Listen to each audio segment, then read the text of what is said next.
Net, GSET, GPSC અને PhD entrance Gujarati વિષય સાથે આપનારા વિદ્યાર્થી મિત્રો, તમે વારે વારે એક પ્રશ્ન પૂછો છો કે તમે કયા પુસ્તકમાંથી આ પ્રશ્નો કરાવો છો. તો મારો જવાબ છે, ભાષા વિજ્ઞાનના પ્રશ્ન હોય તો ભાષા વિજ્ઞાનના પુસ્તકમાંથી, ઇતિહાસના પ્રશ્ન હોય તો સાહિત્યના ઇતિહાસમાંથી, પરિષદના કોષમાંથી, તુલનાત્મક સાહિત્યના પ્રશ્ન હોય તો તુલનાત્મક સાહિત્યમાંથી. કોઈ એક પુસ્તક એ મારો સોર્સ નથી. હું તમારા છેલ્લા 5-7 વર્ષના પેપરના પ્રશ્નો જોઉં, એ પ્રશ્નોની યાદી કરું, એના જવાબ શોધું અને એના જવાબ શોધતી વખતે મને જે બીજા પ્રશ્નો થાય તે પ્રશ્નો હું આમાં ઉમેરું. હું એવું વિચારું કે વિવેચક નર્મદ હોય તો મારા માટે કયા પ્રશ્નો હોઈ શકે, તો નર્મદ પર કયા અંગ્રેજ વિવેચકનો પ્રભાવ હતો એવું કોઈ મને પૂછી શકે.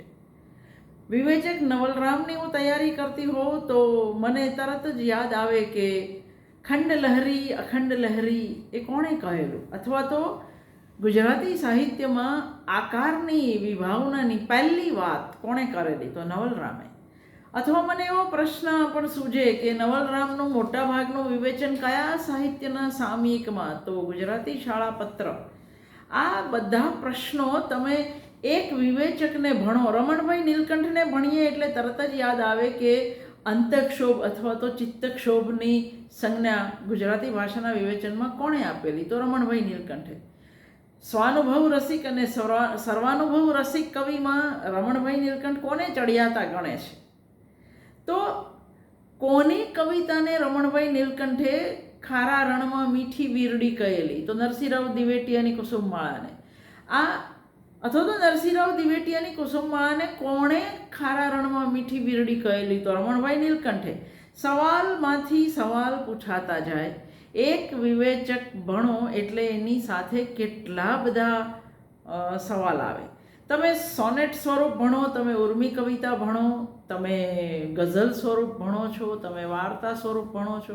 ધારો કે ઉર્મી કવિતાને નવલરામ શું કહે છે, ઉર્મી કવિતા માટે નરસિંહરાવ દિવેટિયા કયો શબ્દ વાપરે છે, સોનેટ સ્વરૂપની અંદર કોણે કોણે સોનેટ વિશે કેવી કેવી વ્યાખ્યા આપી.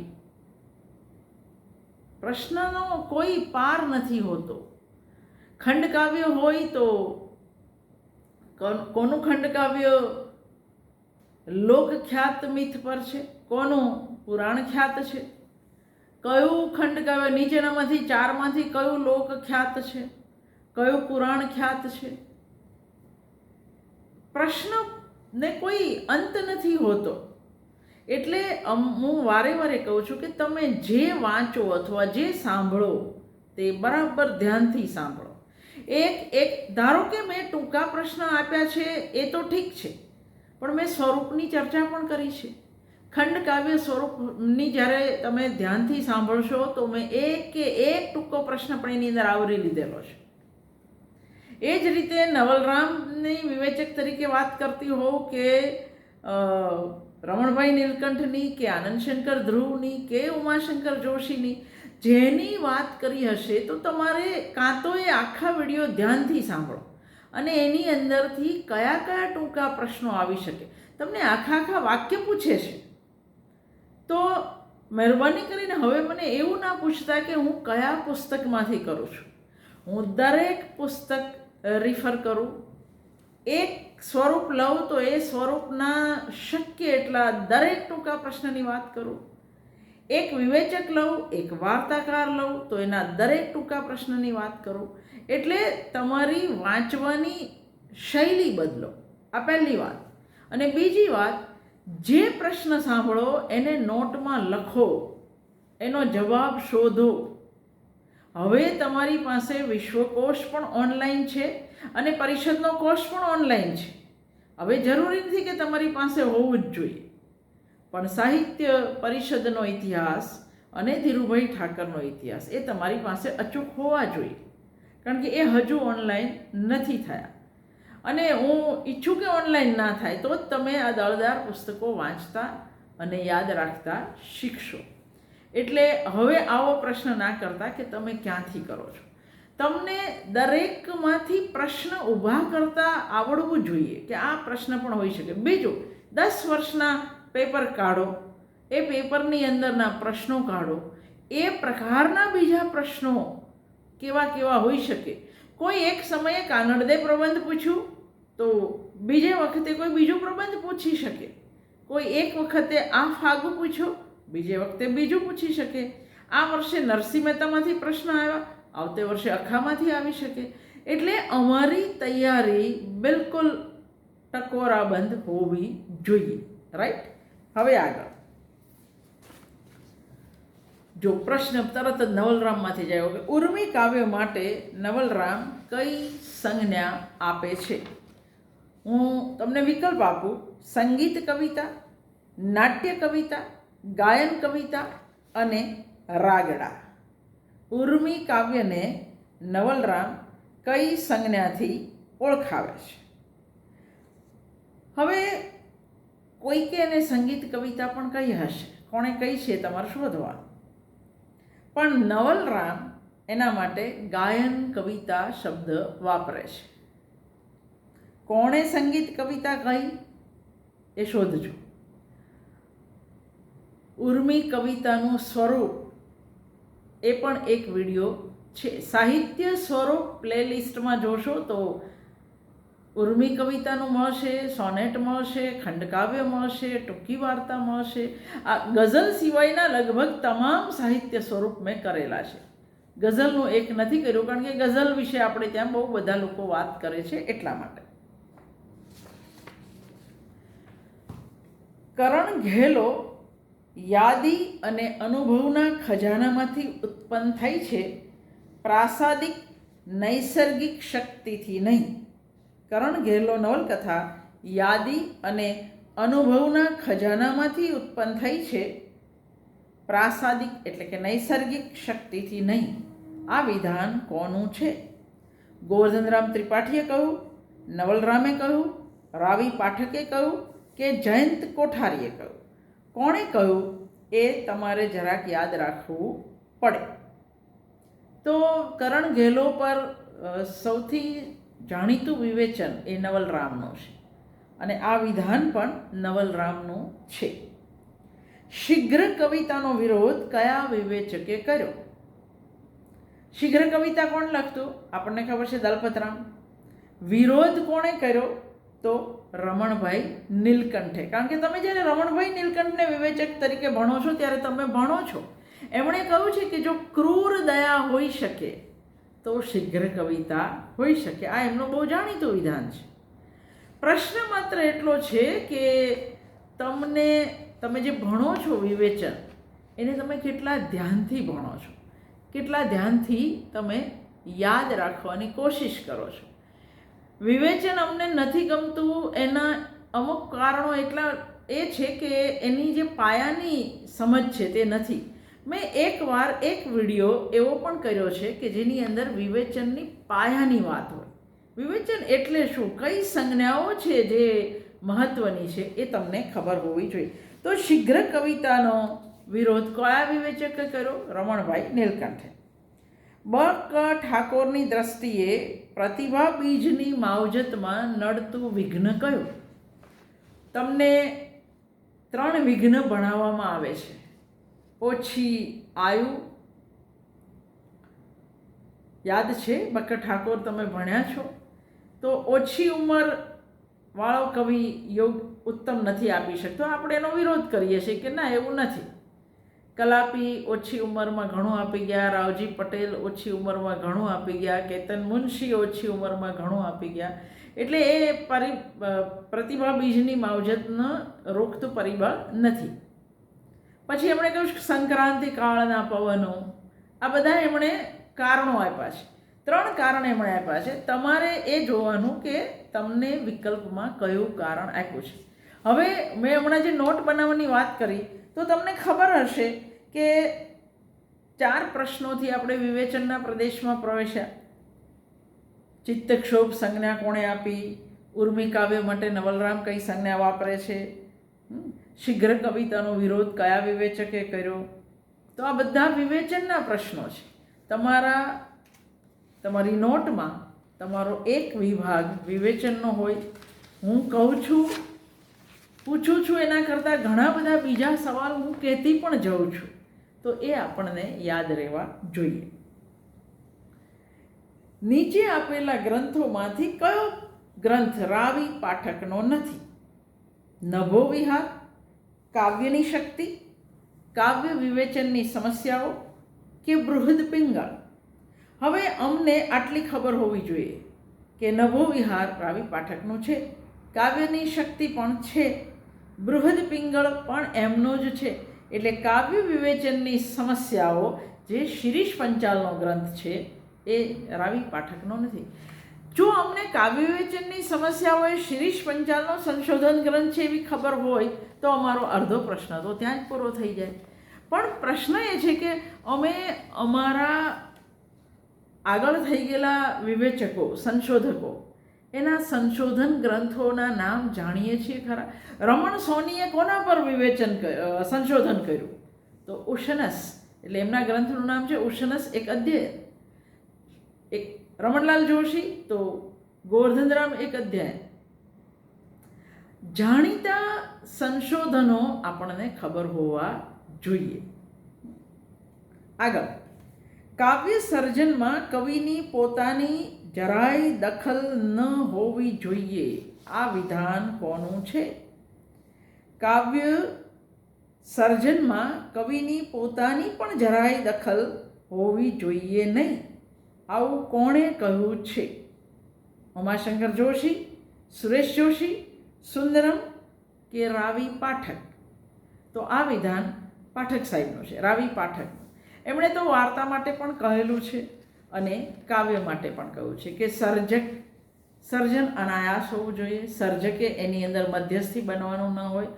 કોઈ મારા જેવો પરીક્ષક હોય તો આવો પ્રશ્ન પણ પૂછે કે કાવ્ય સર્જનમાં અથવા તો સર્જનમાં સર્જકની જરાય દખલ અંદાજી ન ચાલે એવું કહ્યા પછી પણ એવી કઈ વાર્તા છે જેમાં રાવી પાઠક વારે વારે હાજર રહ્યા છે? તો મુકુંદરાય નામની વાર્તામાં રાવી પાઠક પોતે જ જે વિભાવના આપી એનો વિરોધ કરી બેઠા છે. એટલે વિધાનો પણ આપણે યાદ રાખવા પડે. હજુ એક વિધાન પૂછું. લેખક કવિના માથે ધર્મગુરુ કે પૈગંબર અથવા ભાટ કે પ્રચારકની કામગીરી બજાવવાની ફરજ હોવી જોઈએ નહીં. આ વિધાન કોનું છે? લેખક કે કવિના માથે ધર્મગુરુ કે પૈગંબર અથવા ભાટ કે પ્રચારકની કામગીરી હોવી જોઈએ નહીં. આ વિધાન કોનું છે? એટલે ટૂંકમાં કવિએ કોઈને કશું શીખવી નથી દેવાનું, એણે પ્રચાર નથી કરવાનો, એણે તો માત્ર પોતાનો ધર્મ સર્જન છે અને એણે સર્જન કરવાનું છે. એની અંદરથી ધારો કે કોઈ કશું શીખતું હોય તો ઠીક છે. એટલે મૂળ વાત આવે કાવ્ય પ્રયોજન, આનંદ કે ઉપદેશ. આપણે છેલ્લે ભણીએ છીએ કે મૂળ પ્રયોજન તો આનંદ જ છે. ઉપદેશ મળતો હોય તો ઠીક છે, પણ પ્રધાન પ્રયોજન એ આનંદ છે, ઉપદેશ નહીં. એટલે આ વિધાન લેખક કે કવિના માથે ધર્મગુરુ કે પૈગંબર, એટલે એણે સુધારી નથી દેવાના લોકોને. ભાટ કે પ્રચારક, સત્તાના વખાણ પણ નથી કરવાના. તો આ વિધાન કોનું છે? ઉમાશંકર જોશીનું છે આ વિધાન.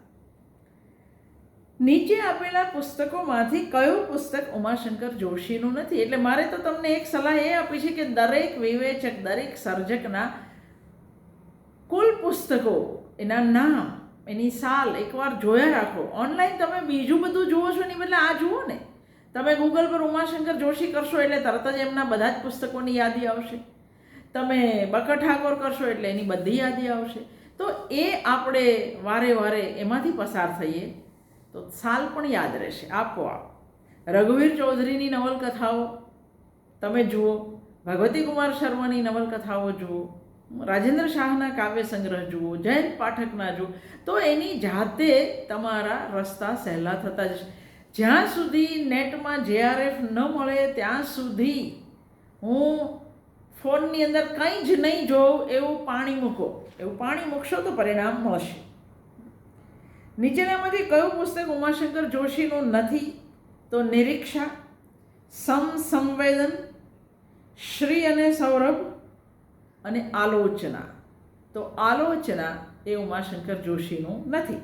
હવે ધારો કે શ્રી અને સૌરભ, સમસંવેદન, નિરીક્ષા એ ઉપરાંતના કવિની સાધના, આ બધા અમને નામ યાદ હોવા જોઈએ. અખો એક અધ્યયન, આ બધા ઉમાશંકરના છે. એમના કાવ્ય સંગ્રહના નામ પણ ગંગોત્રી હોય કે વિશ્વ શાંતિ હોય કે આ બધા આપણને તરત એક શ્વાસે આવડવા જોઈએ.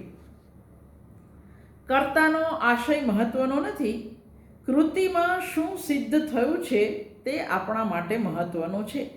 આ વિધાન કોનું છે? કર્તાનો આશય મહત્વનો નથી, કૃતિમાં શું સિદ્ધ થયું છે તે આપણા માટે મહત્વનું છે. નીચે નામ આપ્યા છે રાવી પાઠક, વિષ્ણુપ્રસાદ ત્રિવેદી, સુરેશ જોશી, સુંદરમ. તો આ વિધાન સુરેશ જોશીનું છે. આશય નહીં, કૃતિ શું સિદ્ધ કરે છે તે જોવાનું છે. નીચેનામાંથી કયું પુસ્તક સુંદરમનું નથી? કાવ્ય ચર્ચા, અર્વાચીન કવિતા, અવલોકના, સાહિત્ય ચિંતન. તો સુંદરમનું અર્વાચીન કવિતા બહુ જાણીતું છે, અવલોકના પણ બહુ જાણીતું છે, સાહિત્યિક ચિંતન પણ બહુ જાણીતું છે. પણ જો અમને ખબર હોય કે કાવ્ય ચર્ચા એ સુરેશ જોશીનું છે અને સુંદરમનું નથી, તો આપોઆપ અમારો રસ્તો સહેલો થઈ જાય. સુંદરમનું નથી એવું જ્યારે તમે શોધી કાઢો, એનો આનંદ તો વ્યક્ત કરવાનો, પણ એ કોનું છે એ પણ સાથે નોટમાં નોંધો તો તમારા જ્ઞાનમાં થોડોક વધારો થાય. નીચેનામાંથી કયું પુસ્તક સુરેશ જોશીનું નથી? શૃણવંતુ, ગુજરાતી કવિતાનો આસ્વાદ, અષ્ટમો અધ્યાય અને નવલ વિશ્વ. તો આપણને એવું લાગે કે શૃણવંતુ નહીં હોય, તો નહીં. શૃણવંતુ સુરેશભાઈનું છે, ગુજરાતી કવિતાનો આસ્વાદ એમનું છે, અષ્ટમો અધ્યાય પણ એમનું છે, નવલ વિશ્વ એ સુરેશભાઈનું નથી. એમની નવલકથા વિશેના પુસ્તકનું નામ છે કથોપકથન. તો નવલ વિશ્વ કોનું છે? તો એ મારું છે. એટલે તમને એનું નામ પણ આવડવું જોઈએ. નીચેનામાંથી કયું પુસ્તક પ્રમોદકુમાર પટેલનું છે?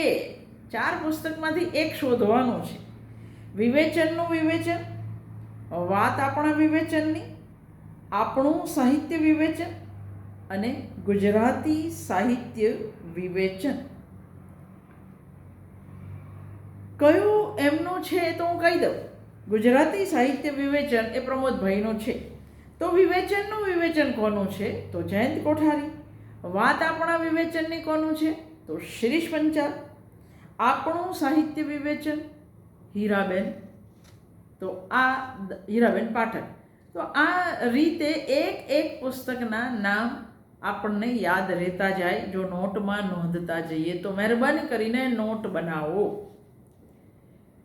જીવનમાં જેને રસ ન પડે એને કાવ્યમાં રસ પડી ન શકે.